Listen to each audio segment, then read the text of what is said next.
Hello my dear students, welcome back to my class. ಸುಮಾರು ದಿನಗಳ ನಂತರ 8ನೇ ತರಗತಿಯ ಪಾಠವನ್ನು ನಾನು ಮಾಡ್ತಾ ಇದ್ದೀನಿ. ಇವತ್ತಿನ ದಿನದ ತರಗತಿನಲ್ಲಿ 8ನೇ ತರಗತಿಯ ಪೂರಕ ಪಾಠಗಳಲ್ಲಿ ಬರ್ತಕ್ಕಂತಹ ಒಂದು ಸುಂದರವಾಗಿರ್ತಕ್ಕಂತಹ ಸ್ಟೋರಿ ಅಂತಲೇ ಹೇಳ್ಬೋದು. ಈ ಒಂದು ಕಥೆಯ ಹೆಸರು ಆಹುತಿ ಅಂತ ಹೇಳಿ. ಕನ್ನಡದ ಪ್ರಥಮ ಕಥೆಗಾರ್ತಿ ಅಂತ ಹೇಳಿ ಕರೆಸ್ಕೊಂಡಿರ್ತಕ್ಕಂತಹ ಕೊಡಗಿನ ಗೌರಮ್ಮ ಇವರು ರಚನೆ ಮಾಡಿರ್ತಕ್ಕಂಥ ಒಂದು ಸುಂದರವಾದಂತಹ ಕಥೆಯನ್ನು ನಾನು ನಿಮಗೆ ಇವತ್ತು ಹೇಳ್ತಾ ಇದ್ದೀನಿ. ಅಂದರೆ ಪಾಠದ ರೂಪದಲ್ಲಿ ಇರ್ತಕ್ಕಂತಹ ಕಥೆಯನ್ನು ನಾನು ನಿಮಗೆ ಹೇಳ್ತಾ ಇದ್ದೀನಿ. ಇದು ಸುಂದರವಾಗಿರ್ತಕ್ಕಂಥ ಒಂದು ಪ್ರೇಮ ಕಥೆ ಅಂತಾನೆ ಹೇಳಿದ್ರೆ ತಪ್ಪಾಗಲ್ಲ. ಪಾಠ ತುಂಬ ಚೆನ್ನಾಗಿದೆ. ಪಾಠ ಏನು ಹೇಗಿದೆ ಅಂತ ಹೇಳಿ ತಿಳ್ಕೊಳ್ಳೋದಕ್ಕಿಂತ ಮುಂಚೆ ಈ ಪಾಠವನ್ನು ಬರೆದಿರ್ತಕ್ಕಂತಹ ಲೇಖಕಿಯಾದಂತಹ ಕೊಡಗಿನ ಗೌರಮ್ಮ ಇವರ ಪರಿಚಯವನ್ನು ನಾನು ಮಾಡಿಕೊಡ್ತೀನಿ.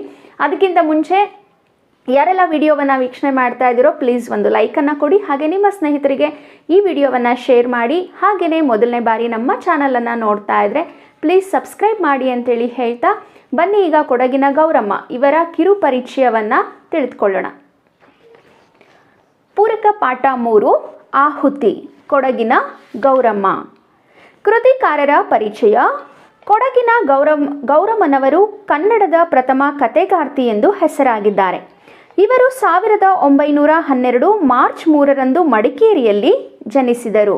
ನೋಡಿ, ಈ ಆಹುತಿ ಎನ್ನುವ ಕಥೆಯನ್ನು ಬರೆದಿರ್ತಕ್ಕಂತಹ ಲೇಖಕಿಯ ಹೆಸರು ಕೊಡಗಿನ ಗೌರಮ್ಮ ಅಂತ ಹೇಳಿ. ಇವರು ಕನ್ನಡದ ಪ್ರಥಮ ಕಥೆಗಾರ್ತಿ ಅಂತ ಹೇಳಿ ಕರೆಸ್ಕೊಂಡಿದ್ದಾರೆ, ಹಾಗಂತ ಹೆಸರಾಗಿದ್ದಾರೆ. ಇವರು 1912 ಇಸ್ವಿ ಮಾರ್ಚ್ 3ನೇ ತಾರೀಕು ಮಡಿಕೇರಿನಲ್ಲಿ ಜನಿಸಿದರು. ಸ್ವಾತಂತ್ರ್ಯ ಆಂದೋಲನದ ಸಂದರ್ಭದಲ್ಲಿ ಮಹಾತ್ಮ ಗಾಂಧೀಜಿಯವರು ಕೊಡಗಿನಲ್ಲಿ ಪ್ರವಾಸ ಕೈಗೊಂಡಾಗ ಅವರನ್ನು ತಮ್ಮ ಮನೆಗೆ ಬರಮಾಡಿಕೊಂಡು ತಮ್ಮ ಆಭರಣಗಳನ್ನೆಲ್ಲ ದಾನ ನೀಡಿದರು. ಏನು ನಮಗೆ ಸ್ವಾತಂತ್ರ್ಯ ಸಿಗೋದಕ್ಕಿಂತ ಮುಂಚೆ ನಮ್ಮ ಭಾರತ ದೇಶ ಬ್ರಿಟಿಷರ ಅಧೀನದಲ್ಲಿತ್ತಲ್ವಾ, ಆ ಸಂದರ್ಭದಲ್ಲಿ ಸುಮಾರು ಜನ ಸ್ವಾತಂತ್ರ್ಯಕ್ಕೋಸ್ಕರ ಹೋರಾಟವನ್ನು ಮಾಡ್ತಾ ಇದ್ರು ಅಲ್ವಾ. ಇದೇ ಒಂದು ಸಂದರ್ಭದಲ್ಲಿ ಯಾವುದೋ ಒಂದು ಸ್ವಾತಂತ್ರ್ಯ ಆಂದೋಲನಕ್ಕಾಗಿ ಮಹಾತ್ಮ ಗಾಂಧೀಜಿಯವರು ಕೊಡಗಿಗೆ ಹೋಗಿರ್ತಾರೆ. ಕೊಡಗಿಗೆ ಹೋದಂಥ ಸಂದರ್ಭದಲ್ಲಿ ಈ ಕೊಡಗಿನ ಗೌರಮ್ಮ ಅವರು ಮಹಾತ್ಮ ಗಾಂಧೀಜಿಯವರನ್ನು ಅವರ ಮನೆಗೆ ಕರೆಸಿಕೊಂಡು ಅವ್ರ ಹತ್ರ ಇರ್ತಕ್ಕಂತಹ ಎಲ್ಲ ಒಡವೆಗಳನ್ನು ಮಹಾತ್ಮ ಗಾಂಧೀಜಿಯವರಿಗೆ ದಾನ ನೀಡಿದ್ರಂತೆ. ಅಂದರೆ ಸ್ವಾತಂತ್ರ್ಯ ಚಳುವಳಿ ಮಾಡ್ತಾ ಇದ್ದೀರಲ್ವಾ, ಈ ಒಂದು ಹಣವನ್ನು ಅಥವಾ ಈ ಒಂದು ಒಡವೆಗಳನ್ನು ಅದಕ್ಕೆ ಸದುಪಯೋಗ ಪಡಿಸ್ಕೊಳ್ಳಿ ಅಂತ ಹೇಳಿಬಿಟ್ಟು ದಾನವಾಗಿ ನೀಡಿದ್ರಂತೆ. ಗೌರಮ್ಮನವರು ಮಿಸಸ್ TG ಕೃಷ್ಣ ಎನ್ನುವ ಹೆಸರಿನಲ್ಲಿ ಕತೆಗಳನ್ನು ಬರೆದಿದ್ದಾರೆ. ಇನ್ನು ಇವರು ಯಾವ ಹೆಸರಿನಲ್ಲಿ ಕೃತಿಗಳನ್ನು ಬರೆದಿದ್ದಾರೆ ಅಂತ ಹೇಳಿದ್ರೆ ಮಿಸಸ್ TG ಕೃಷ್ಣ ಅನ್ನೋ ಹೆಸರಿನಲ್ಲಿ ಸುಮಾರು ಕತೆಗಳನ್ನು ಇವರು ಬರೆದಿದ್ದಾರೆ. ಅದರಲ್ಲಿ ಕೆಲವು ಕತೆಗಳನ್ನು, ಕಥಾ ಸಂಕಲನಗಳನ್ನು ನಾವು ನೋಡೋದಾದರೆ ಕಂಬನಿ, ಚಿಗುರು ಹಾಗೂ ಗೌರಮ್ಮನ ಕತೆಗಳು ಇದು ಅವರ ಪ್ರಮುಖ ಕಥಾ ಸಂಕಲನಗಳು ಅಂತಾನೆ ಹೇಳ್ಬೋದು. ಬನ್ನಿ ಹಾಗಿದ್ರೆ ಈ ಸುಂದರವಾದಂತಹ ಒಂದು ಕತೆ ಹೇಗಿದೆ ಅಂತ ಹೇಳಿ ನೋಡೋಣ. ನಾನು MA ಪಾಸ್ ಆಗಿದ್ದೆ. ನನ್ನ ತಂದೆ ತಾಯಿಯರು ನನಗೆ ಮದುವೆ ಮಾಡಬೇಕೆಂದು ಹೆಣ್ಣು ಹುಡುಕುತ್ತಿದ್ದರು. ಅಂದು ಕಡೆಗೆ ಹುಡುಗಿಯೂ ನಿಶ್ಚಯವಾದಳು. ನಮ್ಮ ಮನೆಯಿಂದ 12 ಮೈಲಿ ದೂರದಲ್ಲಿದ್ದ ಒಂದು ಹಳ್ಳಿಯಲ್ಲಿ ಅವಳ ಮನೆ. ಅವಳಿಗೂ ತಂದೆ ತಾಯಿ ಇದ್ದರು, ಆದರೆ ಅವರು ಬಹಳ ಬಡವರಂತೆ. ನನಗೇನೋ ಐಶ್ವರ್ಯವಂತರ ಅಳಿಯನಾಗಬೇಕೆಂದು ಬಹಳ ಆಸೆ ಇತ್ತು. ಇಂಗ್ಲೆಂಡಿಗೆ ಹೋಗಿ ಬ್ಯಾರಿಸ್ಟರನಾಗಬೇಕೆಂಬ ಬಲವಾದ ಇಚ್ಛೆ. ಇಂಗ್ಲೆಂಡಿಗೆ ಹೋಗಬೇಕಾದರೆ ಹಣ ಬೇಕು. ನನಗಾಗಿ ತುಂಬ ಹಣ ಖರ್ಚು ಮಾಡುವಷ್ಟು ಅನುಕೂಲವೂ ನನ್ನ ತಂದೆಗಿರಲಿಲ್ಲ. ಐಶ್ವರ್ಯವಂತರ ಅಳಿಯನಾದರೆ ನಾನು ಇಂಗ್ಲೆಂಡಿಗೆ ಸುಲಭವಾಗಿ ಹೋಗಬಹುದಾಗಿತ್ತು. ಆದುದರಿಂದ ಈ ಬಡವರ ಹುಡುಗಿಯನ್ನು ಮದುವೆಯಾಗಲು ನನಗೆ ಮನಸ್ಸಿರಲಿಲ್ಲ. ನೋಡಿ, ಕೇವಲ ಇದು ಒಂದು ಸುಂದರವಾದಂತಹ ಕತೆ ಅಲ್ಲ. ಈ ಕಥೆನಲ್ಲಿ ಸಮಾಜದಲ್ಲಿರ್ತಕ್ಕಂತಹ ಆ ಸನ್ನಿವೇಶಗಳು ಹೇಗಿತ್ತು ಅಂತ ಹೇಳಿ ಇಲ್ಲಿ ತಿಳಿಸ್ತಾ ಹೋಗ್ತಾರೆ. ವರದಕ್ಷಿಣೆ ಅಂತಕ್ಕಂಥ ಒಂದು ಮಹಾನ್ ಭೂತ ಸಾಕಷ್ಟು ಜನ ಮಹಿಳೆಯರನ್ನೇ ಬಲಿ ತೆಗೆದುಕೊಂಡಿದೆ ಅಂತಾನೆ ಹೇಳ್ಬೋದು. ಇಲ್ಲೂ ಕೂಡ ಯಾವ ರೀತಿ ವರದಕ್ಷಿಣೆಗೆ ಆಸೆ ಪಡ್ತಾರೆ ಅನ್ನೋದನ್ನು ಈ ಕಥೆನಲ್ಲಿ ನೋಡ್ಬೋದು. ಹಾಗೆ ಈ ರೀತಿ ಅತಿ ಆಸೆ ಪಟ್ಟರೆ ಕೊನೆಗೆ ಗತಿಗೇಡು ಅಂತೇಳಿ ಹೇಳ್ತಾರಲ್ಲ, ಯಾವುದೂ ನಮ್ಮ ಪಾಲಿಗೆ ದಕ್ಕೋದಿಲ್ಲ. ಆ ರೀತಿಯ ಪರಿಸ್ಥಿತಿಯನ್ನು ಕೂಡ ನಾವು ಈ ಕಥೆನಲ್ಲಿ ನೋಡ್ಬೋದು. ಈ ಕಥೆನಲ್ಲಿ ಒಬ್ಬ ನಾಯಕ ಬರ್ತಾನೆ. ಇವನೇ ನಮ್ಮ ಕಥಾನಾಯಕ, ಹೀರೋ ಅಂತ ಹೇಳಿ ಕರೀಬೋದು. ಆ ಹೀರೋನೇ ತನ್ನ ಕಥೆಯನ್ನು ಹೇಳ್ತಾ ಇದ್ದಾರೆ ಇಲ್ಲಿ.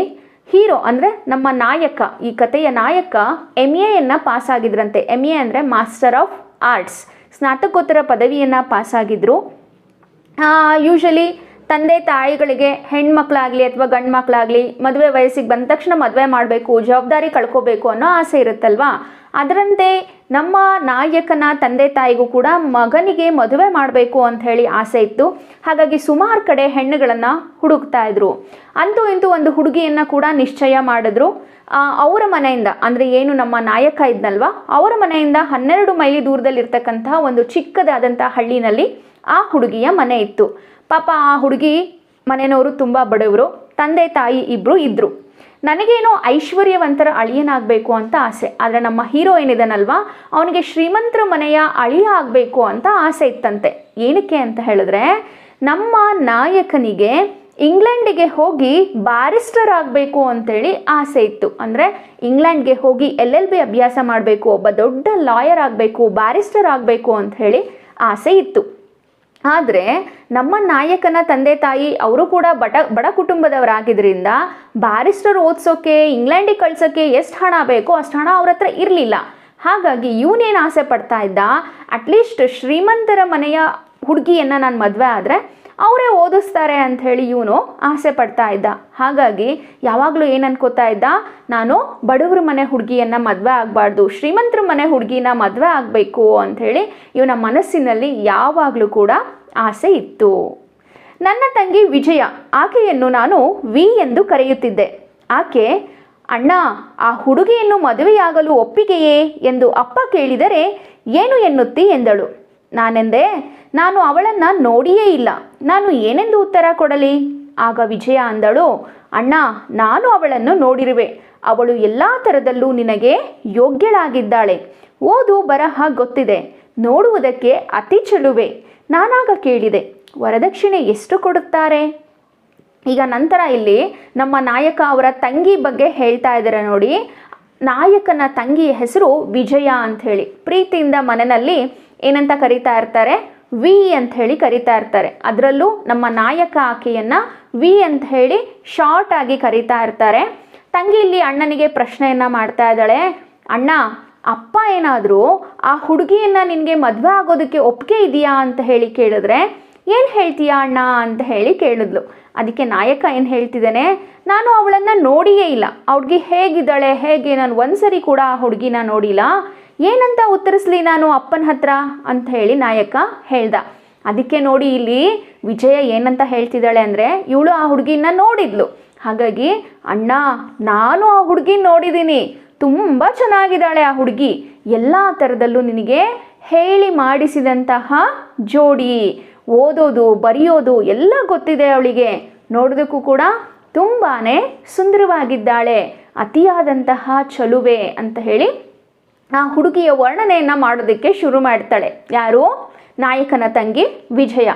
ಆಗ ನಾಯಕ ಕೇಳ್ತಾನೆ, ವರದಕ್ಷಿಣೆ ಎಷ್ಟು ಕೊಡ್ತಾರೆ? ವರದಕ್ಷಿಣೆ ಪದ್ಧತಿ ಇತ್ತು ನಮ್ಮ ದೇಶದಲ್ಲಿ. ಯಾವಾಗ ಸಾಕಷ್ಟು ಜನ ಹೆಣ್ಣು ಮಕ್ಕಳನ್ನು ಬಲಿ ತೆಗೆದುಕೊಂಡಂತಹ ಒಂದು ಅನಿಷ್ಟ ಪದ್ಧತಿ ಅಂತ ಹೇಳಿದ್ರೆ ವರದಕ್ಷಿಣೆ ಪದ್ಧತಿ. ಗೊತ್ತಾಯ್ತಾ? ವರದಕ್ಷಿಣೆ ಎಷ್ಟು ಕೊಡ್ತಾರೆ ಅಂತ ಹೇಳಿ ಇವನು ಕೇಳ್ತಾ ಇದ್ದಾನೆ, ಅಂದರೆ ನಮ್ಮ ನಾಯಕ ಕೇಳ್ತಾ ಇದ್ದಾನೆ. ವಿಜಯ ಹೇಳ್ತಾ ಇದ್ದಾಳೆ, ಅಣ್ಣ, ಅಪ್ಪನಿಗೆ ವರದಕ್ಷಿಣೆಯನ್ನು ತೆಗೆದುಕೊಳ್ಳಲಿಕ್ಕೆ ಇಷ್ಟ ಇಲ್ಲ. ಅವರು ಬಹಳ ಬಡವರು. ಆದರೆ ಹುಡುಗಿ ರತಿದೇವಿಯಂತೆ ಇದ್ದಾಳೆ. ಅವರೇ 500 ರೂಪಾಯಿ ಕೊಡುವೆವೆಂದು ಹೇಳಿದ್ದಾರೆ. ಅದನ್ನು ತೆಗೆದುಕೊಳ್ಳುವುದಕ್ಕೂ ಅಪ್ಪನಿಗೆ ಒಪ್ಪಿಗೆ ಇಲ್ಲ. ನಾನು ಹೇಳಿದೆ, ವಿ, ನನಗೆ ಲಂಡನ್ಗೆ ಹೋಗಿ ಲಾ ಕಲಿಯಬೇಕೆಂದು ಇಚ್ಛೆ ಇದೆ. ಅದಕ್ಕಾಗುವ ಖರ್ಚನ್ನು ಕೊಡುವುದಾದರೆ ಮಾತ್ರ ನಾನು ಆ ಹುಡುಗಿಯನ್ನು ಮದುವೆಯಾಗುತ್ತೇನೆ, ಇಲ್ಲದಿದ್ದರೆ ಇಲ್ಲ. ಆಗ ವಿಜಯ, ಅಣ್ಣ, ನೀನು MA ಪದವೀಧರ, ನಿನ್ನ ಬಾಯಿಂದ ಇಂಥ ಮಾತು ಹೊರಡಬಹುದೇ? ನಿನ್ನನ್ನು ನೀನು ಮಾರಿಕೊಳ್ಳ ಬಯಸುವೆ ಏಕೆ ಎಂದು ಸ್ವಲ್ಪ ಕೋಪದಿಂದಲೇ ಹೇಳಿ ಒಳಗೆ ಹೊರಟು ಹೋದಳು. ನಂತರ ನೋಡಿ ಇಲ್ಲಿ ವಿಜಯ ಹೇಳ್ತಾ ಇದ್ದಾಳೆ ಅವರ ಅಣ್ಣನಿಗೆ, ಅಣ್ಣ, ವರದಕ್ಷಿಣೆ ಎಷ್ಟು ಕೊಡ್ತಾರೆ ಅಂತ ಹೇಳಿ ನಮ್ಮ ನಾಯಕ ಪ್ರಶ್ನೆಯನ್ನು ಮಾಡಿದ್ನಲ್ವಾ, ಅದಕ್ಕೆ ಈಕೆ ಏನು ಹೇಳ್ತಿದ್ದಾಳೆ ಅಂದರೆ, ಅಣ್ಣ, ವರದಕ್ಷಿಣೆಯನ್ನು ತೆಗೆದುಕೊಳ್ಳೋಕ್ಕೆ ಅಪ್ಪನಿಗೆ ಒಂದು ಸ್ವಲ್ಪ ಕೂಡ ಇಷ್ಟ ಇಲ್ಲ. ಏನಕ್ಕೆ ಅಂತಂದರೆ ಅವರು ಬಡವರು, ಆ ಹುಡುಗಿ ಮನೆಯವ್ರು ಸಿಕ್ಕಾಪಟ್ಟೆ ಬಡವರು. ಆದ್ದರಿಂದ ವರದಕ್ಷಿಣೆ ತೆಗೆದುಕೊಳ್ಳೋದಕ್ಕೆ ಅಪ್ಪನಿಗೆ ಇಷ್ಟ ಇಲ್ಲ. ಮೇಲಾಗಿ ಅವರೇನೆ 500 ರೂಪಾಯಿ ಕೊಡ್ತೀನಿ ನೋಡಿ.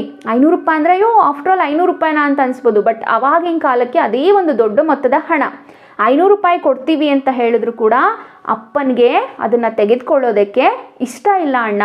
ಹುಡುಗಿ ಹೇಗಿದ್ದಾಳೆ ಗೊತ್ತಾ, ರತಿದೇವಿ ಅಂತ ಇದ್ದಾಳೆ, ತುಂಬ ಸುಂದರವಾಗಿದ್ದಾಳೆ ಹುಡುಗಿ ಅಂತ ಹೇಳಿ ಅಣ್ಣನಿಗೆ ಹೇಳ್ತಾ ಇದ್ದಾಳೆ. ಆಗ ಇಲ್ಲಿ ಅಣ್ಣ ಏನು ಹೇಳ್ತಾ ಇದ್ದಾನೆ ನೋಡಿ ತಂಗಿಗೆ, ನನಗೆ ಲಂಡನ್ಗೆ ಹೋಗ್ಬಿಟ್ಟು ನಾನು ಲಾ ಕಲಿಬೇಕು ಅಂತ ಆಸೆ ಇದೆ, ಅದಕ್ಕಾಗ್ತಕ್ಕಂತಹ ಖರ್ಚನ್ನು ಹುಡುಗಿ ಮನೆಯವ್ರು ಕೊಡ್ತೀನಿ ಅಂತ ಹೇಳಿದ್ರೆ ಮಾತ್ರ ನಾನು ಮದುವೆ ಆಗ್ತೀನಿ, ಇಲ್ಲ ಅಂದರೆ ನಾನು ಆ ಹುಡುಗಿನ ಮದುವೆ ಆಗಲ್ಲ ಅಂತ ಹೇಳಿಬಿಟ್ಟು ಹೀರೋ ಹೇಳ್ತಾನೆ. ಆಗ ತಂಗಿ ಇಲ್ಲಿ ಅಣ್ಣನಿಗೆ ಯಾವ ರೀತಿ ಬುದ್ಧಿ ಹೇಳ್ತಾ ಇದ್ದಾಳೆ ನೋಡಿ, ಅಣ್ಣ ನೀನು MA ಪದವಿಯನ್ನು ತೆಗೆದುಕೊಂಡಿದ್ದೀಯ, ಅಷ್ಟೊಂದು ಓದಿದೀಯ, ವರದಕ್ಷಿಣೆ ತೆಗೆದುಕೊಳ್ಳೋದು ತಪ್ಪು ಅಂತ ನಿನಗೆ ಗೊತ್ತಿಲ್ವಾ ಅಣ್ಣ? ನಿನ್ನ ಬಾಯಿಂದ ಈ ಥರ ಮಾತು ಬರಬಹುದಾ? ನಿನ್ನನ್ನೇ ನೀನು ಮಾರ್ಕೋತೀಯಾ? ನೀನು ಈ ಥರ ಬುದ್ಧಿಯೋನಾ ಅಂತ ಹೇಳಿ ತಂಗಿ ಇಲ್ಲಿ ಅಣ್ಣನಿಗೆ ಪ್ರಶ್ನೆಯನ್ನು ಮಾಡ್ತಾ ಇದ್ದಾಳೆ. ಜಪ ಮಾಡಿ ಹೊರಗೆ ಬಂದು ಕುಳಿತಿದ್ದೆ. ನನ್ನ ತಂದೆಯು ಜಪ ತೀರಿಸಿ ಹೊರಗೆ ಬಂದರು. ನೀನು ವಿಜಯಳ ಹತ್ತಿರ ಮುಂದೆ ಓದಿನ ಖರ್ಚಿಗೆ ಹಣ ಕೊಟ್ಟರೆ ಮದುವೆಯಾಗುತ್ತೀನಿ ಎಂದೆಯಂತೆ. ಅವರು ಬಡವರು, 6-7 ಹೆಣ್ಣು ಮಕ್ಕಳು ಇದ್ದಾರೆ, ಎಲ್ಲಿಂದ ತಾನೇ ಹಣ ತರಬಲ್ಲರು? ಹುಡುಗಿ ಲಕ್ಷಣವಾಗಿದ್ದಾಳೆ. ನೀನು ದೊಡ್ಡವರ ಅಳಿಯನಾಗಿ ಲಂಡನ್ನಿಗೆ ಹೋಗುವುದಕ್ಕೆ ನನಗೆ ಒಪ್ಪಿಗೆ ಇಲ್ಲ. ಈ ಹುಡುಗಿಯನ್ನು ಮದುವೆಯಾದರೆ ಇಲ್ಲೇ ಲಾ ಓದುವ ಖರ್ಚನ್ನು ಹೇಗಾದರೂ ಮಾಡಿ ನಾನು ಕೊಡುತ್ತೇನೆ ಎಂದು ಹೇಳಿ ಒಳಗೆ ಹೊರಟು ಹೋದರು. ನಂತರ ಇಲ್ಲಿ ಅಪ್ಪ ಮತ್ತು ನಮ್ಮ ನಾಯಕ ಇವರಿಬ್ಬರ ನಡುವೆ ಮಾತುಕತೆ ನಡೀತಾ ಇದೆ. ಏನಂತ ಹೇಳ್ತಾರೆ, ತಂದೆ ಜಪ ಮಾಡಿ ಆಗ್ತಾನೆ ಹೊರಗಡೆ ಬಂದಿರ್ತಾರೆ. ಈ ನಮ್ಮ ನಾಯಕ ಕೂಡ ಜಪವನ್ನು ಮುಗಿಸಿ ಹೊರಗಡೆ ಬಂದಿರ್ತಾನೆ. ಆಗ ಅಪ್ಪ ಕೇಳ್ತಾರೆ, ನೀನೇನೋ ನಿನ್ನ ತಂಗಿ ವಿಜಯಳ ಹತ್ರ ಹೇಳ್ದೆ ಅಂತೆ, ಹುಡುಗಿ ಮನೆಯವರು ಲಾ ಓದೋದಕ್ಕೆ ಎಷ್ಟಾಗುತ್ತೋ ಅಷ್ಟು ಖರ್ಚನ್ನು ಕೊಟ್ಟರೆ ಮದುವೆ ಆಗ್ತೀನಿ ಅಂತೇಳಿ ಹೇಳ್ದಂತೆ. ನೋಡಪ್ಪ, ಆ ಹುಡುಗಿ ಮನೆಯವರು ತುಂಬಾ ಬಡವರು, ಅವ್ರ ಮನೆಯಲ್ಲಿ 6-7 ಹೆಣ್ಮಕ್ಳಿದ್ದಾರೆ, ಎಲ್ಲಿಂದ ತರ್ತಾರೆ ಅಷ್ಟೊಂದು ಹಣವನ್ನು? ನೀನು ಲಾ ಓದೋಷ್ಟು ಹಣವನ್ನು ಎಲ್ಲಿಂದ ತರ್ತಾರೆ? ಮೇಲಾಗಿ ಹುಡುಗಿ ತುಂಬ ಸುಂದರವಾಗಿದ್ದಾಳೆ, ಲಕ್ಷಣವಾಗಿದ್ದಾಳೆ. ನೀನು ಯಾವುದೋ ಶ್ರೀಮಂತರ ಮನೆಯ ಅಳಿಯನಾಗಿ ಲಂಡನ್ಗೆ ಹೋಗಿ ಅಲ್ಲಿ ನೀನು ಬ್ಯಾರಿಸ್ಟರ್ ಕಲಿಯೋದು ನನಗೆ ಇಷ್ಟ ಆಗಲ್ಲ. ಗಂಡು ಮಕ್ಕಳು ಯಾವಾಗಿದ್ರೂ ಮನೇಲಿರಬೇಕು, ಅದನ್ನು ಬಿಟ್ಟು ನೀನು ಯಾರ್ದೋ ಮನೆ ಅಳಿಯ ಆಗೋದಕ್ಕೆ ಹೋಗ್ತೀನಿ ಅಂತೇಳಿ ಹೇಳ್ತೀಯಲ್ಲ, ನನಗೆ ಇದಕ್ಕೆ ಒಪ್ಪಿಗೆ ಇಲ್ಲ. ಈ ಹುಡುಗಿನೇನಾದರೂ ನೀನು ಮದುವೆ ಆದರೆ, ನಾನು ತೋರಿಸಿರ್ತಕ್ಕಂಥ ಹುಡುಗಿಯನ್ನು ಮದುವೆ ಆದರೆ ಇಲ್ಲೇ ಹೇಗಾದರೂ ಮಾಡಿ ನಾನು ನಿನಗೆ ಲಾ ಓದಿಸ್ತೀನಿ, ಹೇಗೋ ಇಲ್ಲೇ ನಿನ್ನನ್ನು ಓದಿಸ್ತೀನಿ ಅಂತ ಹೇಳಿ ತಂದೆ ಇಲ್ಲಿ ಮಗನಿಗೆ ಹೇಳಿ ಹೊರಟು ಹೋದರು. ಅಂದಿನ ರಾತ್ರಿ ಎಲ್ಲರೂ ಮಲಗಿದ ಮೇಲೆ ನಾನು ಹೊರಗೆ ಹೊರಟೆ. ನನ್ನ ಮನಸ್ಸು ಸಿಟ್ಟಿನಿಂದ ಚಂಚಲವಾಗಿತ್ತು. ಆ ಹುಡುಗಿಯನ್ನು ಮದುವೆಯಾಗುವ ಇಚ್ಛೆ ನನಗೆ ಸ್ವಲ್ಪವೂ ಇರಲಿಲ್ಲ. ತಂದೆ ಎದುರು ನಿಂತು ಹಾಗೆ ಹೇಳುವ ಧೈರ್ಯ ನನಗಿರಲಿಲ್ಲ. ಆದುದರಿಂದ ಅಂದಿನ ರಾತ್ರಿಯೇ ಮನೆ ಬಿಟ್ಟು ಹೊರಟೆ. ನೋಡಿ, ಇಲ್ಲಿ ನಮ್ಮ ನಾಯಕ ಏನು ಮಾಡ್ತಾ ಇದ್ದಾನೆ ಅಂತ ಹೇಳಿದ್ರೆ, ಅವತ್ತಿನ ದಿನ ರಾತ್ರಿ ಅಂದರೆ ಏನು ಅಪ್ಪ ಮಗನ ನಡುವೆ ಮಾತುಕತೆ ನಡೆಯುತ್ತಲ್ವಾ, ಅಂದಿನ ದಿನ ರಾತ್ರಿ ಎಲ್ಲರೂ ಮಲಗಿದ ಮೇಲೆ ಇವರು ಎದ್ರು. ನಮ್ಮ ನಾಯಕ ಎದ್ಬಿಟ್ಟು ಆತನಿಗೆ ತುಂಬಾ ಕೋಪ ಬಂದ್ಬಿಟ್ಟಿತ್ತು. ಅಂದರೆ ಯಾವಾಗ ನಮ್ಮ ಆಸೆ ಈಡೇರೋದಿಲ್ವಾ ಅವಾಗ ಕೋಪ ಬಂದೇ ಬರುತ್ತಲ್ವಾ, ಹಾಗೆ ಇಲ್ಲಿ ನಾಯಕನಿಗೆ ತುಂಬಾ ಕೋಪ ಬಂದ್ಬಿಟ್ಟಿದೆ. ಆತನ ಮನಸ್ಸಲ್ಲಿ ಒಂದು ರೀತಿ ಚಂಚಲತೆ ಕಾಡ್ತಾ ಇತ್ತು. ಅವನಿಗೆ ಮೇಲಾಗಿ ಆ ಹುಡುಗಿನ ನೋಡೂ ಇರಲಿಲ್ಲ. ಅವನು ಮೇಲಾಗಿ ಆ ಹುಡುಗಿಯನ್ನು ಮದುವೆ ಆಗ್ತಕ್ಕಂತಹ ಆಸೆ ಸ್ವಲ್ಪ ಕೂಡ ಇರಲಿಲ್ಲ. ಹಾಗಂತ ತಂದೆ ಎದುರು ನಿಂತ್ಕೊಂಡು ಇಲ್ಲ ನಾನು ಹುಡುಗಿನ ಮದುವೆ ಆಗಲ್ಲ ಅಂತ ಹೇಳ್ತಕ್ಕಂಥ ಧೈರ್ಯ ಕೂಡ ಅವನಿಗಿರಲಿಲ್ಲ. ಹಾಗಾಗಿ ಅಂದಿನ ರಾತ್ರಿನೇ ಆತ ಮನೆ ಬಿಟ್ಟು ಹೊರಡ್ತಾನೆ. ನಮ್ಮ ಹಳ್ಳಿಯಿಂದ ರೈಲ್ವೆ ನಿಲ್ದಾಣಕ್ಕೆ ಬಂದ ರೈಲು ಹೊರಡಲು 10 ನಿಮಿಷವಿದ್ದ ಕಾರಣ ಮದ್ರಾಸಿಗೆ ಒಂದು ಟಿಕೆಟನ್ನು ತೆಗೆದುಕೊಂಡು ಒಂದು ಕಂಪಾರ್ಟ್ಮೆಂಟಿನಲ್ಲಿ ಹೋಗಿ ಕುಳಿತೆ. ನಾನು ಕುಳಿತಲ್ಲಿ ಬೇರೆ ಯಾರೂ ಇರಲಿಲ್ಲ. ಮುಂದೇನು ಗತಿ ಏನೆಂದು ಆಲೋಚಿಸುತ್ತಾ ಕುಳಿತಿದ್ದಂತೆಯೇ ನಿದ್ರೆ ಬಂದು ಬಿಟ್ಟಿತು. ಏನೋ ಶಬ್ದವಾದಂತಾಗಿ ಕಣ್ಣು ತೆರೆದು ನೋಡಿದೆ. ನನ್ನೆದಿರು ಒಬ್ಬ ಮುದುಕ ಕುಳಿತಿದ್ದನು. ಮುದುಕನಾದರೂ ಹುಡುಗನಂತೆ ಡ್ರೆಸ್ ಮಾಡಿಕೊಂಡಿದ್ದ. ನೋಡಿದ ಕೂಡಲೇ ಮುದುಕನೆಂದು ಗೊತ್ತಾಗುತ್ತಿರಲಿಲ್ಲ. ಅವನು ಹಣವಂತನಾಗಿರಬೇಕೆಂದು ಅವನ ವೇಷಭೂಷಣಗಳಿಂದ ವ್ಯಕ್ತವಾಗುತ್ತಿತ್ತು. ಅವನು ನನ್ನನ್ನೇ ನೋಡುತ್ತಾ ಕುಳಿತಿದ್ದರೂ ಮಾತನಾಡುವಂತೆ ತೋರಲಿಲ್ಲ. ನಾನೇ ಮಾತನಾಡಿಸಬೇಕಾಗಿ ಬಂತು. ಸ್ವಾಮಿ, ದಯಮಾಡಿ ಗಂಟೆ ಎಷ್ಟೆಂದು ಹೇಳುವಿರಾ ಎಂದು ಕೇಳಿದೆ. ಅವನು ಕೈ ಗಡಿಯಾರವನ್ನು ನೋಡಿ 2 ಗಂಟೆಗೆ 10 ನಿಮಿಷವಿದೆ ಎಂದ. ಆ ಮುದುಕ ತುಂಬ ಮಾತುಗಾರ. ಅವನು ಮಾತಿಗೆ ಪ್ರಾರಂಭಿಸಿದ. ಅಂತೂ ಮದರಾಸಿಗೆ ತಲುಪುವಷ್ಟರಲ್ಲೇ ನಾವಿಬ್ಬರು ಸ್ನೇಹಿತರಾಗಿ ಬಿಟ್ಟೆವು. ನಂತರ ಏನಾಯಿತು ಕತೆ ಅಂತ ಹೇಳಿ ಇಲ್ಲಿ ನಮ್ಮ ನಾಯಕನೇ ಹೇಳ್ತಾ ಇದ್ದಾನೆ. ಮನೆ ಬಿಟ್ಟು ಹೋಗೋದಕ್ಕೆ ನಿರ್ಧಾರ ಮಾಡಿ ಅವರು ರೈಲ್ವೆ ಸ್ಟೇಷನ್ಗೆ ಬರ್ತಾರೆ. ರೈಲ್ವೆ ಸ್ಟೇಷನ್ನಿಗೆ ಬಂದ ಮೇಲೆ ಇವನು ಇದ್ದಂಥ ಹಳ್ಳಿಯಿಂದ ರೈಲ್ವೆ ಸ್ಟೇಷನ್ನಿಗೆ ಬರ್ತಾನೆ. ಟ್ರೈನು ಹೋಗೋದಕ್ಕೆ ಒಂದು 10 ನಿಮಿಷ ಸಮಯ ಇತ್ತು. ಮೆಡ್ರಾಸ್ಗೆ ಒಂದು ಟಿಕೆಟನ್ನು ತೆಗೆದುಕೊಳ್ತಾನೆ. ಹೋಗಿ ಒಂದು ಕಂಪಾರ್ಟ್ಮೆಂಟಲ್ಲಿ ಕೂತ್ಕೋತಾನೆ. ಈತ ಹೋಗಿ ಕೂತಿರ್ತಕ್ಕಂಥ ಸಂದರ್ಭದಲ್ಲಿ ಆ ಕಂಪಾರ್ಟ್ಮೆಂಟಲ್ಲಿ ಈತನನ್ನು ಬಿಟ್ಟರೆ ಯಾರೂ ಇರೋದಿಲ್ಲ. ಹಾಗಾಗಿ ರಾತ್ರಿ ಆಗಿತ್ತಲ್ವ, ಅವನಿಗೆ ನಿದ್ದೆ ಬಂತು. ಸ್ವಲ್ಪ ಹೊತ್ತು ಆತ ನಿದ್ದೆ ನಿದ್ದೆ ಮಾಡಿದ ತಕ್ಷಣ ಒಂದು ಸ್ವಲ್ಪ ಇದ್ದಕ್ಕಿದ್ದಂಗೆ ಒಂದು ಸ್ವಲ್ಪ ಹೊತ್ತು ಬಿಟ್ಟು ಏನೋ ಒಂದು ಶಬ್ದ ಕೇಳಿಸ್ದಂಗಾಯಿತು. ಏನೋ ಶಬ್ದ ಆಯ್ತಲ್ಲ ಅಂಥೇಳಿ ಕಣ್ಣು ತೆರೆದು ನೋಡ್ತಾನೆ. ಕಣ್ಣೆದ್ರು ಅಂದರೆ ಆತನ ಕಣ್ಣೆದ್ರು ಇಬ್ಬರು ವ್ಯಕ್ತಿಗಳು ಕೂತಿದ್ರು. ಅದರಲ್ಲಿ ಒಬ್ಬ ಮುದುಕ ಇದ್ದ. ಆ ಮುದುಕ ಆಗಿದ್ರು ಕೂಡ ನೋಡೋದಕ್ಕೆ ಆತ ಮುದುಕನ ಥರ ಅನ್ನಿಸ್ತಾ ಇರಲಿಲ್ಲ. ಹುಡುಗನ ಥರ ಡ್ರೆಸ್ ಮಾಡ್ಕೊಂಡಿದ್ದಂತೆ. ಆತನ ವೇಷಭೂಷಣಗಳನ್ನು ನೋಡಿದ್ರೆ ಆತ ಒಬ್ಬ ಶ್ರೀಮಂತ ಅಂತ ಹೇಳಿ ಅನ್ನಿಸ್ತಿತ್ತಂತೆ. ಎಷ್ಟೊತ್ತಾದರೂ ಆ ಮುದುಕ ಇವನನ್ನು ಮಾತಾಡಿಸ್ಲಿಲ್ಲ, ನಮ್ಮ ನಾಯಕನನ್ನು. ಕೊನೆಗೆ ನಾಯಕನೇ ಮಾತನಾಡಿಸ್ಬೇಕು ಅಂತ ಹೇಳಿ, ಸ್ವಾಮಿ ದಯಮಾಡಿ ಸಮಯ ಎಷ್ಟು ಅಂತೇಳಿ ಹೇಳ್ತೀರಾ, ಟೈಮ್ ಎಷ್ಟು ಅಂತ ಹೇಳಿ ಹೇಳ್ತೀರಾ ಅಂತ ಹೇಳಿ ಕೇಳ್ದ. ಆಗ ಅವ್ರು ಹೇಳಿದ್ರು 2 ಗಂಟೆ 10 ನಿಮಿಷವಿದೆ ಎಂದ. ಆ ಮುದುಕ ತುಂಬ ಮಾತುಗಾರ ನೋಡಿ. ಒಂದ್ಸರಿ ಮಾತಾಡಿದ ತಕ್ಷಣ ಹೀಗೆ ಪರಿಚಯ ಆಯಿತು. ಇಬ್ಬರು ಕೂಡ ಮಾತನಾಡೋದಕ್ಕೆ ಶುರು ಮಾಡಿದ್ರು. ಆ ಮುದುಕನೋ ಸಿಕ್ಕಾಪಟ್ಟೆ ಮಾತುಗಾರ. ಇಬ್ಬರು ಕೂಡ ಮಾತನಾಡ್ತಾ ಮದ್ರಾಸ್ ಬರೋ ಅಷ್ಟೊತ್ತಿಗೆ ಅವರಿಬ್ಬರು ಸ್ನೇಹಿತರಾಗಿ ಬಿಟ್ಟಿದ್ದರು. ನಂತರ ಏನಾಯಿತು, ಆ ಮುದುಕ ಯಾರು ಅಂತ ಹೇಳಿ ಇಲ್ಲಿ ಹೇಳ್ತಾ ಇದ್ದಾರೆ ನೋಡಿ ನಮ್ಮ ನಾಯಕ. ಆ ಮುದುಕ ಒಬ್ಬ ರತ್ನದ ವ್ಯಾಪಾರಿ. ನಾನು ಯಾರೆಂದು ಕೇಳಿದ್ದಕ್ಕೆ ನಾನೊಬ್ಬ ಬಡವರ ಮಗನೆಂದು, MA ಪಾಸ್ ಆಗಿದೆ ಎಂದು, ಕೆಲಸ ಹುಡುಕುವ ಸಲುವಾಗಿ ಮದರಾಸಿಗೆ ಹೊರಟಿದ್ದೇನೆಂದು ಹೇಳಿದ. ಕೆಲಸವೇನು ಸಿಕ್ಕದಿದ್ದರೆ ಬಂದು ತನ್ನನ್ನು ಕಾಣಬೇಕೆಂದು ಹೇಳಿದ. ಅಷ್ಟು ಹೊತ್ತಿಗಾಗಲೇ ಮದರಾಸು ತಲುಪಿದೆವು. ನಾನು ಓದುವಾಗ ವಾಸವಿದ್ದ YMCAಗೆ ಹೋಗಿ ಅಲ್ಲಿದ್ದ ಸ್ನೇಹಿತರ ಜೊತೆಯಲ್ಲೇ ಉಳಿದೆ. ಇಲ್ಲಿ ಏನು ಹೇಳ್ತಿದ್ದಾರೆ ನಾಯಕ ಅಂತ ಹೇಳಿದ್ರೆ, ಇಬ್ಬರ ನಡುವೆ ಏನು ಮಾತುಕತೆ ನಡೀತು ಅಂತ ಹೇಳಿ ಹೇಳ್ತಾ ಇದ್ದಾರೆ. ಆ ಮುದುಕ ಒಬ್ಬ ರತ್ನದ ವ್ಯಾಪಾರಿ ಅಂತೆ, ಅಂದರೆ ತುಂಬ ಶ್ರೀಮಂತ ವ್ಯಕ್ತಿ. ಇಲ್ಲಿ ಯುವಕ ಕೂಡ ತನ್ನನ್ನು ತಾನು ಯಾವ ರೀತಿ ಪರಿಚಯ ಮಾಡ್ಕೋತಿದ್ದಾನೆ ಅಂತ ಹೇಳಿದ್ರೆ, ನಾನೊಬ್ಬ ಬಡವ್ರ ಮನೆ ಹುಡುಗ, ನಾನು MA ಪಾಸ್ ಮಾಡಿದ್ದೀನಿ, ಈಗ ನಾನು ಕೆಲಸ ಹುಡ್ಕೊಂಡು ಮದ್ರಾಸಿಗೆ ಹೋಗ್ತಾ ಇದ್ದೀನಿ ಅಂತೇಳಿ ಹೇಳ್ದ. ಆಗ ಮುದುಕ ಹೇಳ್ದ, ಸರಿ ನಿನಗೇನಾದರೂ ಎಲ್ಲೂ ಕೆಲಸ ಸಿಕ್ಕದೇ ಇದ್ದರೆ, ನನ್ನನ್ನು ಅಕಸ್ಮಾತ್ ಕಾಣಬೇಕು ಅಂಥೇಳಿ ಅನಿಸಿದ್ರೆ ನೀನು ನನ್ನನ್ನು ಭೇಟಿಯಾಗ್ಬೋದು ಅಂತ ಹೇಳಿ ಹೇಳ್ದ. ಅಷ್ಟೊತ್ತಿಗೆ ಮದ್ರಾಸನ್ನು ತಲುಪಿದ್ರು. ನಮ್ಮ ನಾಯಕ ಏನು ಮಾಡ್ದ, ಮುಂಚೆ ಓದುವಾಗ ಉಳ್ಕೊಂಡಿದ್ದಂತಹ ಒಂದು ಸ್ಥಳ ಅಲ್ಲಿ ಹೋಗ್ಬಿಟ್ಟು ಆ ರಾತ್ರಿ ಸ್ನೇಹಿತರ ಜೊತೆ ಉಳಿದುಕೊಂಡ. ಮರುದಿನದಿಂದ ಕೆಲಸ ಹುಡುಕಲು ಪ್ರಾರಂಭಿಸಿ ಎಲ್ಲಿಯೂ ಕೆಲಸ ಸಿಗದೆ ಕೈಯಲ್ಲಿದ್ದ ಕೆಲವು ರೂಪಾಯಿಗಳು ಖರ್ಚಾದವು. ಊಟಕ್ಕೆ ತೊಂದರೆಯಾದಾಗ ಬೇರೇನೂ ದಿಕ್ಕು ತೋಚದೆ ರೈಲಿನಲ್ಲಿ ಸ್ನೇಹಿತನಾದ ಆ ಮುದುಕನ ಮನೆಗೆ ಹೋದೆ. ನಮ್ಮ ಹೀರೋ ಹೇಳ್ತಾ ಇದ್ದಾರೆ, ಅಲ್ಲಿ ಆರಾಮಾಗಿ ರೆಸ್ಟ್ ತೊಗೊಂಡ್ರು. ಒಂದಿನ ರೆಸ್ಟ್ ತೊಗೊಂಡು ಮರುದಿನ ಎಲ್ಲ ಕಡೆಗೂ ಕೂಡ ಕೆಲಸವನ್ನು ಹುಡುಕಿದ್ರು. ಆದರೆ ಎಲ್ಲೂ ಕೂಡ ಕೆಲಸ ಸಿಗಲಿಲ್ಲ. ಹೇಗೋ ಅವ್ರು ತಂದಿದ್ದ ಒಂದಿಷ್ಟು ಕಾಸುಗಳಲ್ಲಿ ಜೀವನ ಮಾಡಿದ್ರು. ಕೆಲವು ದಿನ ಆದ ನಂತರ ಆ ಹಣ ಎಲ್ಲ ಖರ್ಚಾಗ್ಬಿಡ್ತು.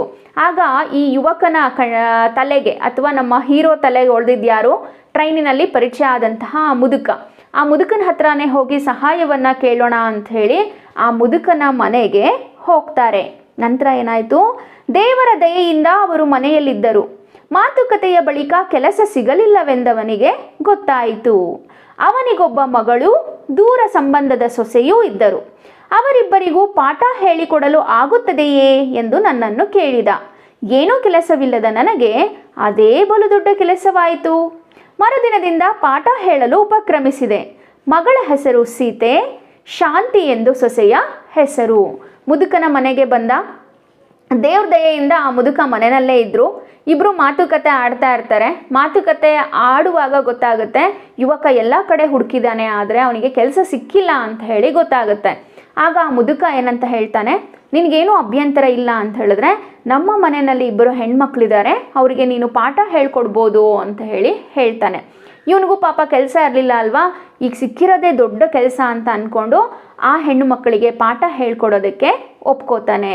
ಅಲ್ಲಿ ಇದ್ದದ್ದು ಯಾರು, ಆ ಮುದುಕನ ಮಗಳು ಮತ್ತು ದೂರದ ಸಂಬಂಧಿಯ ಒಬ್ಬ ಮಗಳು ಇದ್ದರು. ಈ ರೀತಿ ಇಬ್ಬರು ಹೆಣ್ಮಕ್ಳಿಗೆ ಪಾಠ ಹೇಳ್ಕೊಡ್ಬೇಕು ಅಂಥೇಳಿ ಆ ಮುದುಕ ಅಥವಾ ರತ್ನದ ವ್ಯಾಪಾರಿ ಹೇಳಿದಾಗ ಯುವಕ ಕೂಡ ಅದಕ್ಕೆ ಒಪ್ಕೋತಾನೆ.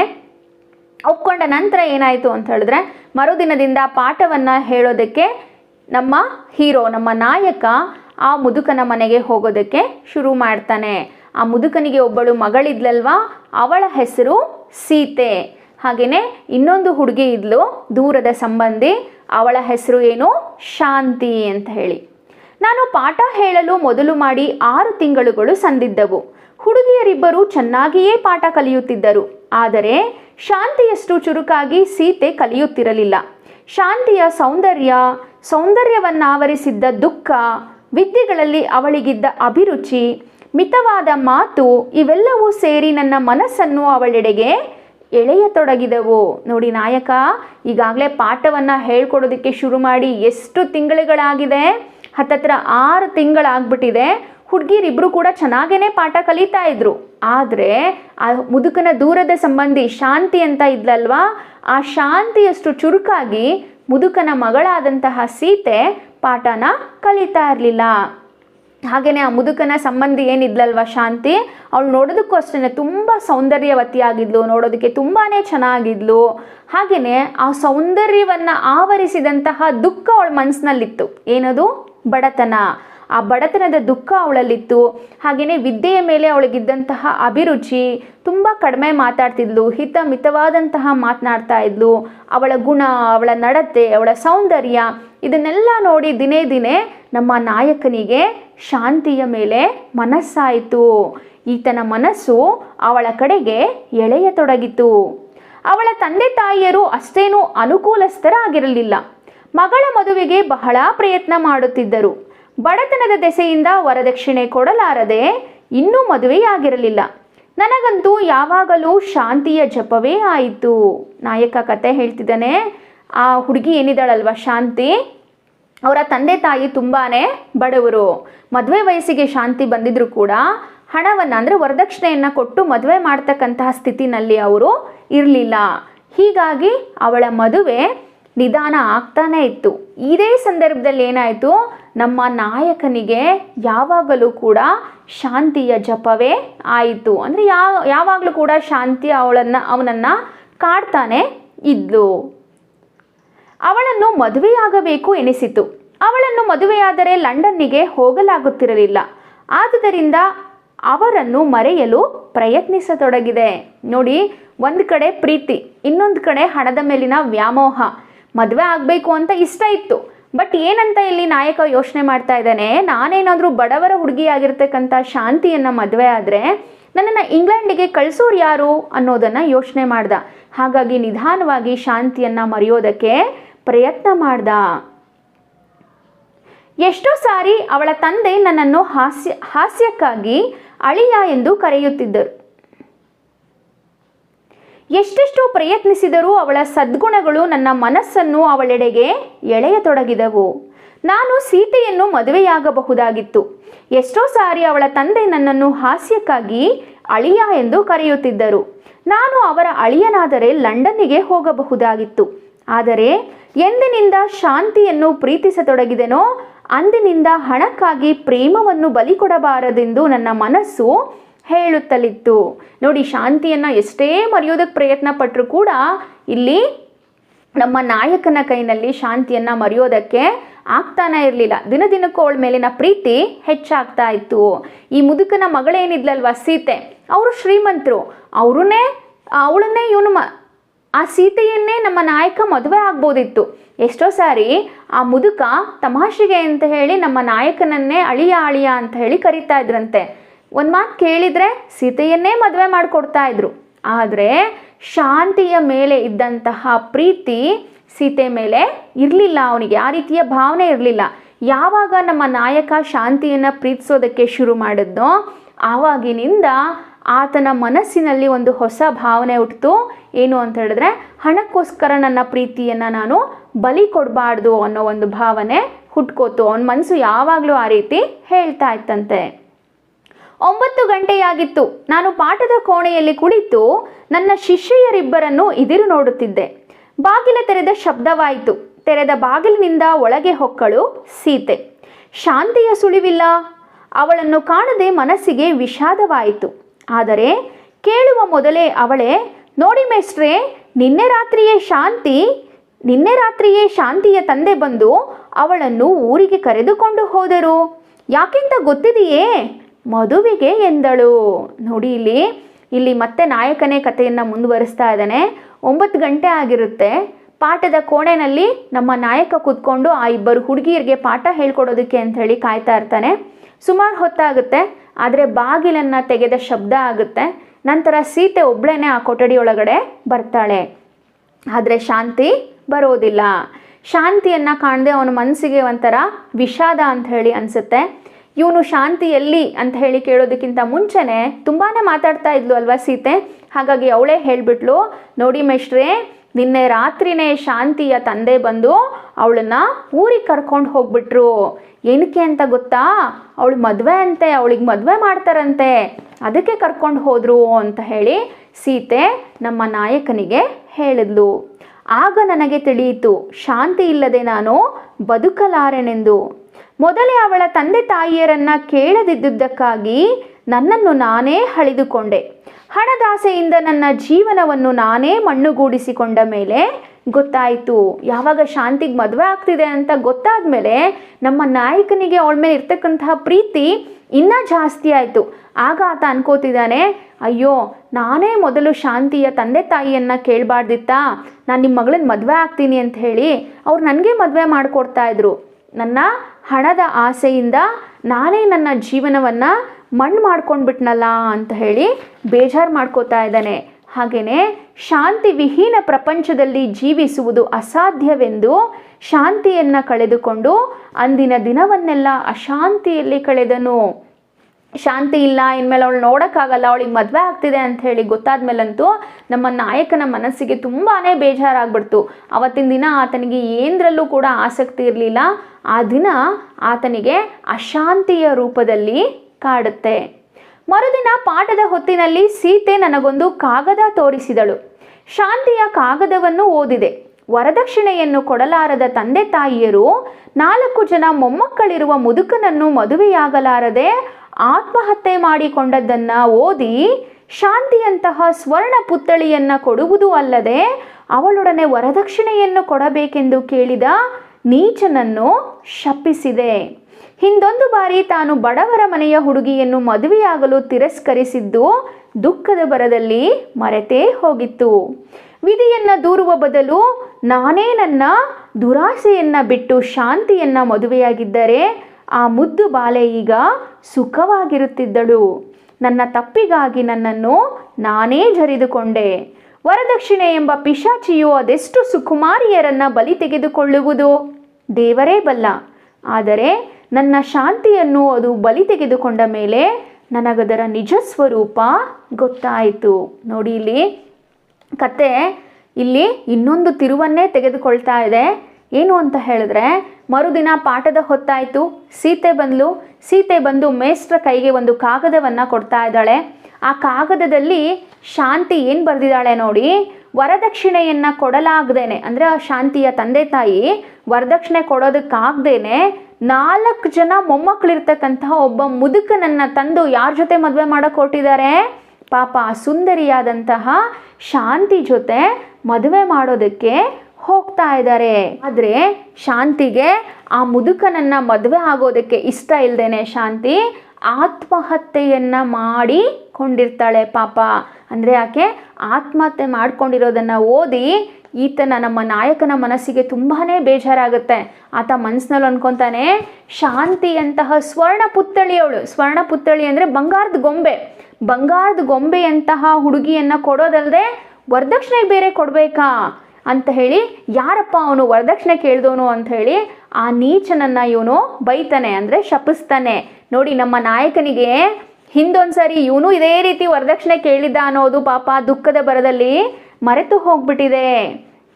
ಈಗ ಅವನಿಗೆ ಅನ್ನಿಸ್ತಾ ಇದೆ, ನಾನು ಮೊದಲೇ ನನ್ನಲ್ಲಿದ್ದಂತಹ ದುರಾಸೆಯನ್ನು ಬಿಟ್ಟು ನಾನು ಶಾಂತಿಯನ್ನು ಮದುವೆಯಾಗಿದ್ದರೆ ಪಾಪ ಹುಡುಗಿ ಸುಖವಾಗಿರ್ತಾ ಇದ್ಲು ಅಂತ ಹೇಳಿ ಅವನು ಮಾಡಿದಂತಹ ತಪ್ಪಿಗೆ ಅವನ ಮೇಲೇ ಅವನಿಗೆ ಬೇಜಾರಾಯಿತು. ಅಲ್ಲದೆ ಈ ವರದಕ್ಷಿಣೆ ಅಂತಕ್ಕಂತಹ ಪಿಶಾಚಿ ಅದೆಷ್ಟು ಸುಕುಮಾರಿಯರನ್ನು ಬಲಿ ತೆಗೆದುಕೊಂಡಿದೆಯೋ ಏನೋ ಅಂತ ಹೇಳಿ ನಮ್ಮ ನಾಯಕ ಯೋಚನೆ ಮಾಡ್ತಾ ಇದ್ದಾನೆ. ಆದರೆ ಯಾವಾಗಲೂ ನಮ್ಮ ಹತ್ರದವ್ರನ್ನ ಕಳ್ಕೊತೀವಿ ನೋಡಿ, ಆಗಲೇ ನಮಗೆ ಜಾಸ್ತಿ ದುಃಖ ಆಗೋದು ಅಲ್ವಾ. ಇಲ್ಲಿ ನಾಯಕ ಅವನು ಪ್ರೀತಿಸ್ತಿದ್ದ ಹುಡುಗಿನ ಯಾವಾಗ ವರದಕ್ಷಿಣೆ ಸಲುವಾಗಿ ಕಳೆದುಕೊಂಡೋ ಆಗ ಆತನ ಮನಸ್ಸಿಗೆ ತುಂಬಾ ದುಃಖ ಆಯಿತು. ಅಯ್ಯೋ ದೇವರೇ, ಈ ವರದಕ್ಷಿಣೆ ಅಂತಕ್ಕಂತಹ ಒಂದು ನೀಚ ಪೈಶಾಚಿಕ ಕೃತ್ಯಕ್ಕೆ ಪಾಪ ಎಷ್ಟು ಜನ ಸುಕುಮಾರಿಯರು ಬಲಿಯಾಗಿದ್ದಾರೋ ಅಂತ ಹೇಳಿ ಯೋಚನೆಯನ್ನು ಮಾಡ್ತಾ ಇದ್ದಾನೆ. ಅಂದಿನ ರಾತ್ರಿಯೇ ಊರಿಗೆ ಹೊರಟೆ. ಮರುದಿನ ಬೆಳಗಿನ ಹೊತ್ತಿನಲ್ಲಿ ಮನೆಗೆ ತಲುಪಿದೆ. ನಾನು ಹೋಗುವಾಗ ಅಮ್ಮ ಅಂಗಳ ಸಾರಿಸಿ ರಂಗವಲ್ಲಿ ಇಡುತ್ತಿದ್ದಳು. ನನ್ನ ತಂದೆಯೂ ವಿಯೂ ಒಳಗಿದ್ದರು. ಅಮ್ಮನೊಡನೆ ಮಾತನಾಡಿ ಒಳಗೆ ಹೋದೆ. ನಾನು ಅಲ್ಲಿ ನಿಲ್ಲದೆ ನನ್ನ ಕೋಣೆಗೆ ಹೋದೆ. ಅಲ್ಲಿ ವಿಜಯ ಒಂದು ಚಿತ್ರವನ್ನು ನೋಡುತ್ತಾ ನಿಂತಿದ್ದಳು. ಶಾಂತಿ ಇರಲಿಲ್ಲ. ಶಾಂತಿ ಇಲ್ಲದೆ ಅವನಿಗೆ ಒಂದು ಸ್ವಲ್ಪ ಕೂಡ ಅಲ್ಲಿ ಇರೋದಕ್ಕಾಗಲಿಲ್ಲ. ಹಾಗಾಗಿ ಆ ಮುದುಕನ ಮನೆಯಲ್ಲಿ ಪಾಠ ಹೇಳ್ಕೊಡೋದನ್ನು ಬಿಟ್ಟು ಆತ ವಾಪಸ್ ಅವನ ಊರಿಗೆ ಹೋಗ್ತಕ್ಕಂತಹ ಒಂದು ಯೋಚನೆಯನ್ನು ಮಾಡ್ತಾನೆ. ಅಂದಿನ ರಾತ್ರಿನೇ ಊರಿಗೆ ಹೊರಡ್ತಾನೆ. ಈತ ತನ್ನ ಊರನ್ನು ಮುಟ್ಟೋ ಅಷ್ಟೊತ್ತಿಗೆ ನಮ್ಮ ನಾಯಕ ಬೆಳಗ್ಗೆ ಆಗಿರುತ್ತೆ. ಮನೆಗೆ ಬರ್ತಾನೆ. ಮನೆಗೆ ಬಂದಾಗ ಅವರಮ್ಮ ಅಂಗಳ ಕಸವನ್ನು ಸಾರಿಸಿ ಗುಡಿಸಿ ರಂಗೋಲಿಯನ್ನು ಹಾಕ್ತಾ ಇರ್ತಾಳೆ. ನಮ್ಮ ನಾಯಕನ ತಂದೆ ಹಾಗೆ ತಂಗಿ ಮನೆಯ ಒಳಗಡೆ ಇರ್ತಾರೆ. ಅಮ್ಮನ ಜೊತೆ ಮಾತಾಡ್ತಾರೆ ನಮ್ಮ ನಾಯಕ. ಮಾತನಾಡಿ ನಂತರ ಒಳಗೆ ಹೋಗ್ತಾರೆ. ಒಳಗೆ ಹೋಗಿ ಎಲ್ಲೂ ನಿಲ್ಲೋದಕ್ಕಾಗಲ್ಲ. ನಮ್ಮ ನಾಯಕನ ಮನಸ್ಸಿಗೂ ಕೂಡ ತುಂಬ ಬೇಜಾರಾಗ್ಬಿಟ್ಟಿದೆ. ಆತ ಸೀದಾ ತನ್ನ ಕೋಣೆಯೊಳಗೆ ಹೋಗ್ತಾನೆ. ಅಲ್ಲಿ ವಿಜಯ ಒಂದು ಚಿತ್ರವನ್ನು ನೋಡ್ತಾ ನಿಂತಿರ್ತಾಳೆ. ಕೋಣೆಗೆ ಹೋಗ್ತಾನೆ ಅಣ್ಣ. ಅಲ್ಲಿ ತಂಗಿ ಇರ್ತಾಳೆ. ತಂಗಿ ಒಂದು ಚಿತ್ರವನ್ನು ನೋಡಿಕೊಂಡು ನಿಂತಿರ್ತಾಳೆ. ನನ್ನನ್ನು ಕಂಡು ಆ ಚಿತ್ರವನ್ನು ಬಚ್ಚಿಟ್ಟಳು. ಯಾವಾಗ ಇವರು ಅಣ್ಣ ಹೋದ ಅಂಥೇಳಿ ಗೊತ್ತಾಯ್ತಲ್ವಾ, ಆ ಚಿತ್ರವನ್ನು ಆಕೆ ಬಚ್ಚಿಟ್ಕೊಂಡ್ಬಿಡ್ತಾಳೆ ಕಾಣದೇ ಇರೋ ಥರ.